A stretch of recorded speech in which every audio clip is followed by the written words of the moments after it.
Hello, my name's Andrew Hayes and I'm a PhD researcher at the University of Birmingham. I'm also an international distance runner for Great Britain and Northern Ireland. I acted as a lead athlete researcher for a study in the Respect project, and this short video outlines the research process and summarises the key findings with practical relevance.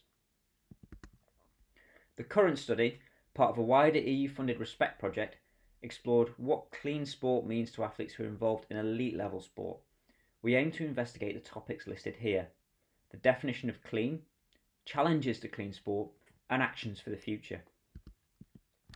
Catching and sanctioning drug cheats is without doubt critically important to ensure an anti-doping focused environment, but we as athletes believe that the anti-doping system can and should go further to protect clean sport. For example, meaningful education. As the slide here notes, the 2021 WADA Code states that education is there to raise awareness, inform, communicate, to instill values, develop life skills and decision-making capability, to prevent intentional and unintentional anti-doping rule violations. To understand what drives clean sport behaviour, we have to engage with athletes who choose to train and compete within the rules. If the public and the majority of athletes want to see clean sport competition, we need to work with them to protect what is valued. Therefore, we aim to answer the three research questions listed here. 1. How do elite athletes define clean sport and being a clean athlete? Number 2. What are the hopes and challenges associated with clean sport and being a clean athlete? And finally, number 3. What can and should be done in anti-doping to foster clean sport behaviour? In answering those three questions, we hope to offer valuable insight into the drivers behind clean sport behaviour and to help anti-doping organisations to develop evidence-based education programmes for fostering that behaviour. To do this, we underpinned our work within the Community-Based Participatory Research Framework, or CBPR for short. This is an inclusive research approach, and as we can see here, involved the academic researchers, athletes, and the national anti-doping organisations. The stakeholders were engaged in all steps of the research process, from the formulation of the research question to the interpreting and sharing of the results. This approach allowed us to bridge the gap between research and practice, and to work together with all stakeholders. And through this, we were able to provide a voice to the silent majority of self-identified clean athletes involved in the research. Through the CBPR, I trained and interviewed the identified elite athlete researchers in each of the participating countries, from the UK, Slovenia, Ireland, the Netherlands, and Germany. As athlete researchers, we moderated focus group discussions in our own countries. These groups consisted solely of athletes, allowing for free and open conversation without the presence of academics or NARDO partners. That data was then collated and analysed for common themes.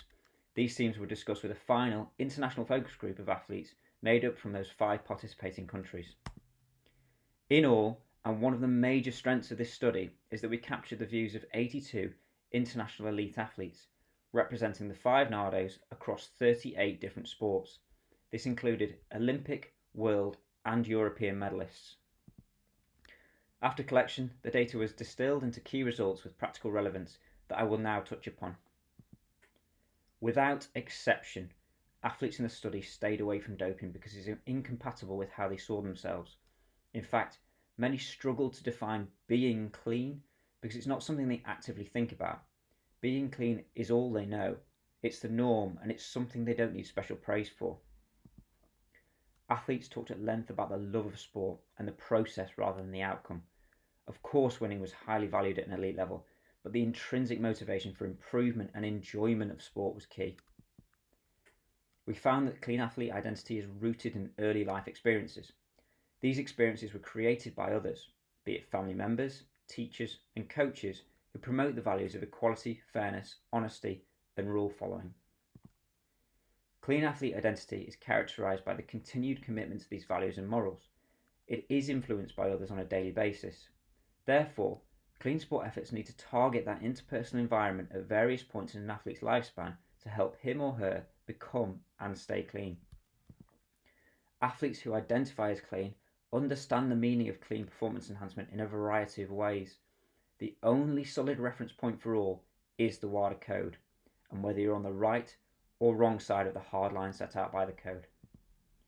In this sense, clean sport is not drug-free sport.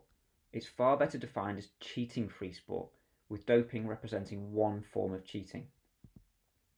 From the athletes' accounts and experiences they shared in the focus groups, it was clear that the athlete identity as a clean athlete was formed before they were exposed to any form of anti-doping education. Therefore, education that focuses on important values of sport reinforces but does not create an athlete's commitment to clean sport behaviour. There was a perceived disparity within the anti-doping system which undermines athletes' confidence in the ability and the capacity of current anti-doping systems to ensure a clean sport environment. Eradicating doping was considered key to clean sport. Athletes value clean sport, but they also think it's an unachievable ideal. The participants recognised that the actions needed to completely eradicate doping were impossible to implement. This scepticism is partly because there was a perception that testing and detection always lag behind the cheats, and partly because eradicating doping may not be in the interests of some countries or organisations. This disparity is also experienced in terms of anti-doping education, anti-doping controls, and the consequences for breaking the WADA code. Clean sport was not seen as a universal priority, and the anti-doping system lacks a fairness and equality. Finally, athletes felt that doping was not risky enough, and this needs to change. In their eyes, the system has failed to make doping risky for all. Athletes wish for punishments for doping to be harsher and more transparent. This slide highlights what some of the athletes' desires from anti-doping are. Athletes explicitly ask for support and compliance with anti-doping regulations, and regarding greater transparency, athletes want a system in place that manages medal relocation and the potential losses they suffer as a result of others' doping.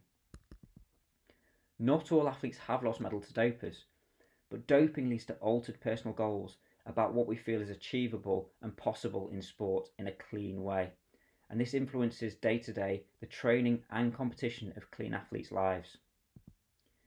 That was a short run through of some of the major findings, and we'd really encourage you to read the paper to find out more, but I'd like to leave you with 6 short take-home messages.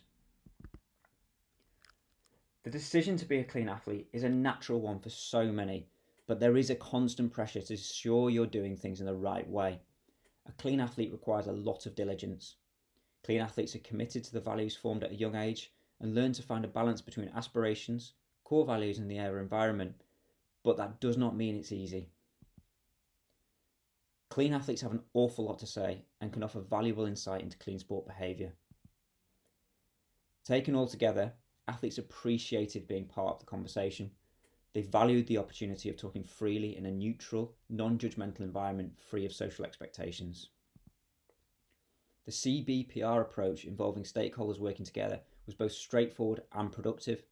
The core principles of CBPR make it a good method for connecting academics and practitioners. This project now offers a tried and tested model for athlete involvement. In athletes' eyes, clean sport is not drug-free sport. Clean sport is cheating-free sport, where doping is only one form of cheating. Clean sport is where the rules are respected. In the context of perceived legitimacy and effectiveness, the aims and strategies of anti-doping, including targeting testing, detection, sanctioning, prevention and education, should all be revisited.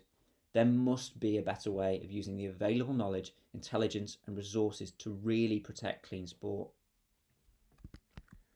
Speaking for athletes, many of us are happy to play an active role in building clean sport culture above and over simply playing by the rules. But we want anti-doping initiatives to do more to support us in being clean and go beyond purely catching the cheats.